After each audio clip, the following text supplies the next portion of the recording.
Hello everyone, my name is Janko and welcome to another video on the channel. So guys, today we are doing a Celtic review. It's one of the first chances that I've actually had to sit down and record. You guys know I like to do things at the weekend. I like to keep myself busy, and it's been a busy weekend. So we watched a bit of the game, and then I was out the majority of Saturday. I worked yesterday, and then had a chilled rest of the day. So I knew I was going to be night shift tonight, aka the Monday. So I thought, you know what, I'll wait till Monday and then I'll do the review. So, there's a lot of things, from our perspective, the Celtic perspective, is we were very, very poor. There's no beating about the bush, there's no, saying whatever, and I know that it wasn't our strongest squad, but it was still a very, very strong squad, and it's not a B team as people are saying. It wasn't purely boys, but it was a lot of players trying to step up to the big game. For one of the first times, some of the players, it was their first start in Derby Day. A few players that I was quite confident of when the team sheet came out. Like the likes of Abada, who've played in it. Cal McGregor, Hatate. A lot of big names, a lot of changes as well. Alessandro Bernabé made his first. I think it was his first or his second start or something like that. He's played a very, very limited amount of games in the derby. Starting his first derby. And it looked a promising team, and we will go through it, one by one. And a lot of people saying, Joe Hart's not good enough. He's had one bad game. The goal early on for Rangers, Todd Cantwell. Here it is.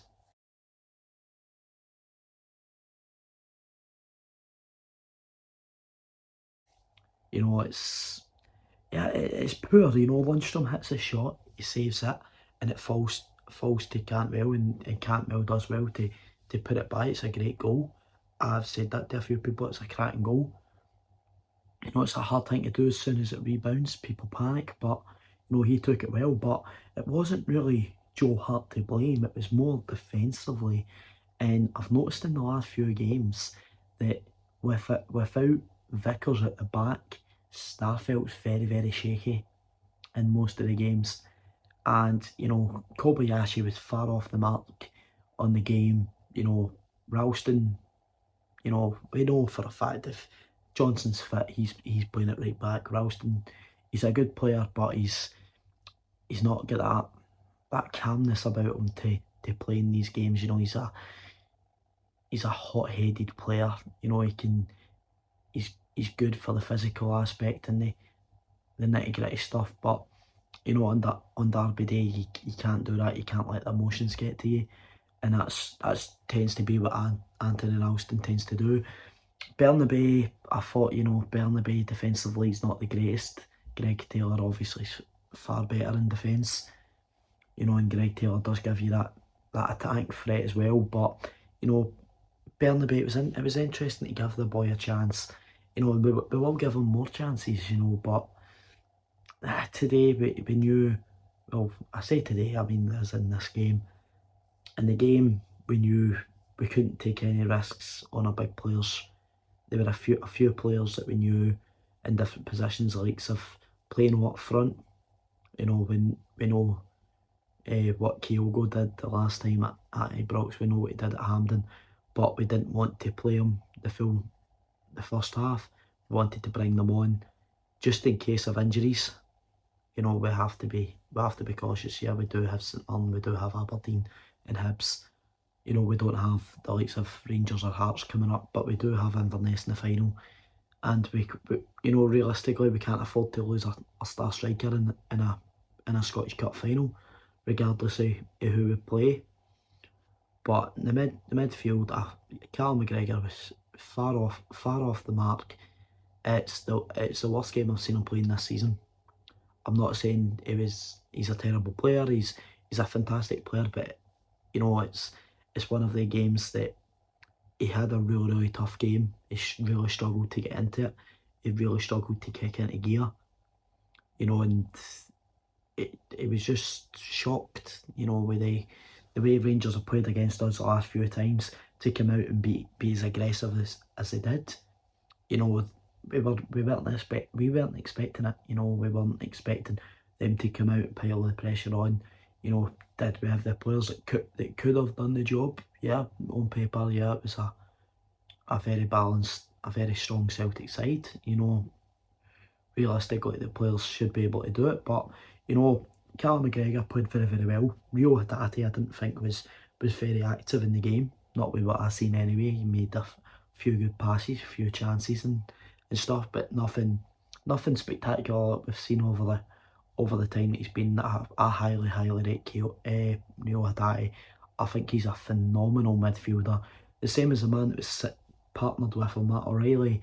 Matt O'Reilly looked as if he was one of the better players in the game. He really did. He looked lively. He looked up for it. You could see how badly he wanted to do well. You can see how hard he tries every game.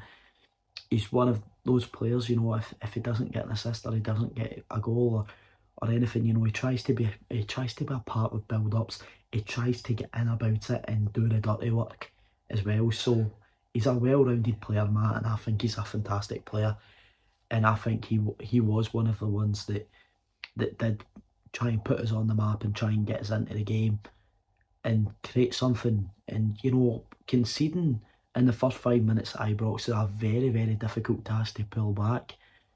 We've seen it before. As soon as Celtic took the lead early on at the start of the season at Celtic Park, the noise level is incredible. And I knew that right away. I said to people, we can't afford to lose a goal in the first 15-20 minutes. You've got to strike first, like, at your rival stadium, to calm the noise so you can play your football, make life easier. But we didn't do that. We defended poorly, and Rangers done well going forward. They put the pressure on. Our players couldn't handle the pressure, and I thought it was very, very poor for some of the goals. We did get a big chance though with O, and it was a very, very good chance. But you know what? Then Robbie McCrory done absolutely fantastic for Rangers, and I've said as well, if it was Alan McGregor or if it was John McLaughlin, we would have that strike from O. He would have got a second chance to put it in the back of the net. But Robbie, he's only 24 or something. He's very, very young, so he's quick. And yeah, I thought, we'll go through the attackers as well. I thought played okay. I think when Kyogo came on, obviously we bring that pace aspect on, but that physicality battle with the likes of Goldson, I think O knows how to compete in the air and on the ground with Goldson. Kyogo can outpace him and beat him in a run, but Kyogo's not got that physical aspect that O brings, and that's what we like to have. But in games like that, if teams are putting pressure on us, we have to do something to cope with that pressure, tweaking into the system. But it's realistically, we went into half time, we were 2-0 down. With John Souttar, of all people, John Souttar scores against us at Ibrox.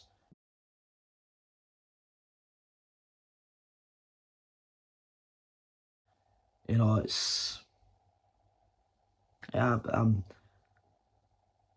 don't know what to say. Like, in a way, obviously, it bothered me because my team got beat, but I kind of had a feeling it was going to happen.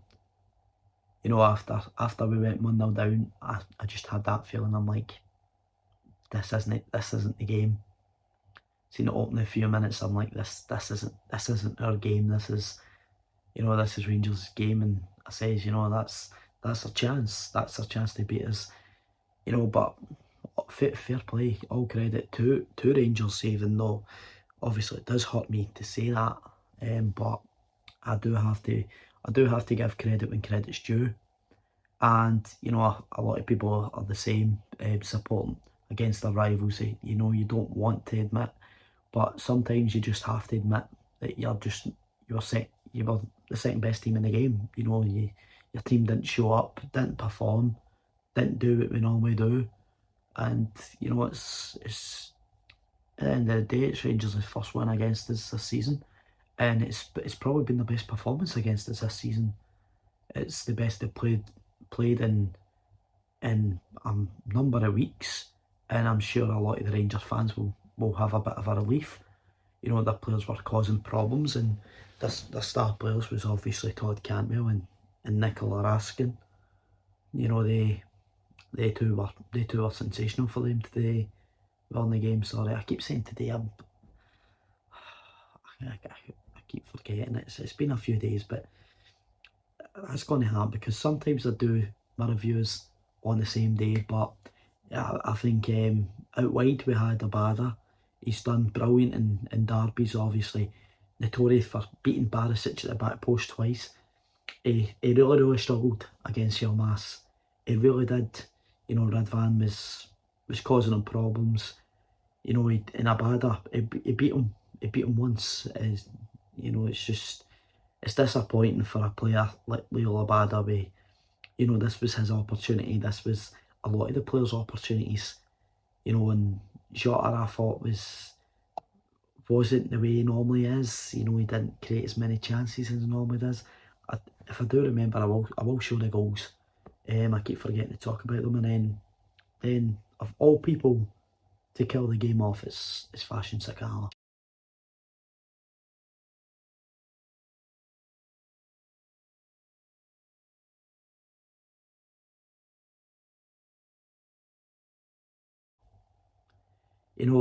The guy that obviously we were laughing at just a few weeks ago for missing a sitter against us after Tavernier hit the post. And I said to Rangers fans, I said, you have to take chances in a game because that's what wins you a game. And that's what Rangers did, and that's what we didn't. We did come close a few times, but it was a frustrating afternoon in the game. I think it was, Rangers were on the ball and we weren't. They hit the ground running. They lived up to the occasion, and we really struggled to kick into gear. We found it difficult, and that's where the credit does go to Rangers because they were sensational compared to us. We were very poor. It's been our worst derby day this season, but for me it's nothing to be too concerned about because I do expect us to have bad performances. We had a bad performance against St Mirren and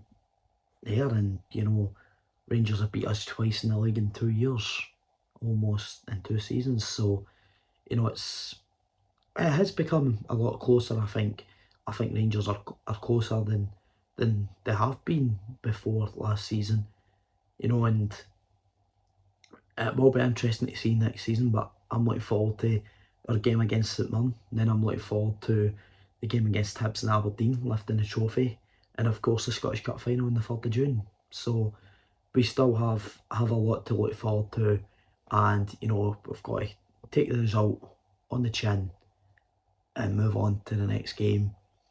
And for the players that did make mistakes, they would be kicking themselves, but hopefully the players learn from it and we can see what some of these players are like. I'd love to see Haksabanovic get a start because I really hope that he does well.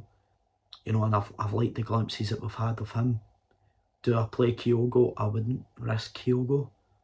Not again. Maybe against it, man, but not against. Well, maybe come on as a sub against Aberdeen the final game. But I'd play him against it, man. I'd play him against Hibs, even if it's for a half. And we look forward to hopefully lifting a treble.